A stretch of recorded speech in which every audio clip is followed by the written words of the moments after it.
Les élèves du lycée agricole des Calanques et de Marseille-Vert ont un nouveau terrain de jeu. Depuis 2019, une ferme urbaine de plus de 2000 m² s'est installée au cœur de ces deux établissements scolaires. On y parle écologie, biodiversité et production.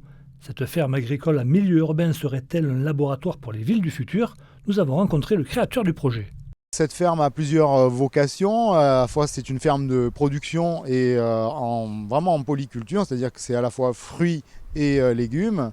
Mais c'est aussi une ferme avec une interface pédagogique, c'est-à-dire pour vraiment sensibiliser, faire participer et envisager le vivant dans les enseignements qui correspondent, c'est-à-dire en sciences et vie de la terre, écologie, même mathématiques, physique, histoire. Ça peut paraître un peu incroyable d'installer cette ferme dans des lycées, mais en effet, à la fois c'est dans l'air du temps, mais à la fois c'est une reconnexion totale à ce qui se faisait il y a encore 50 ans. Marseille était une ville totalement autonome sur son production alimentaire. L'idée est aujourd'hui de montrer aussi qu'on peut savoir faire du beau, du bon, du productif et de l'éducatif en pleine ville. Nos productions, elles vont d'abord aller en priorité aux cantines.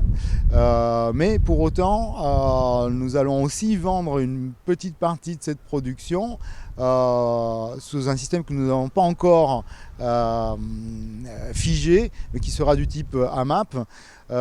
Mais vraiment, on prendra le souci de vendre nos productions aux gens vraiment du quartier. On veut essayer d'être sur un projet très très local et in fine aussi de la vente pour des restaurateurs, pour des produits particuliers de niche. On pourrait croire peut-être que ces préoccupations sont loin de celles des jeunes, mais en fait le premier impact que ça a sur les jeunes, c'est qu'en fait on est dans un paysage qui est très dynamique, qui est beau, où il se passe des choses. Donc ça éveille de toute manière les curiosités. Il y en a certains qui sont plus curieux que d'autres.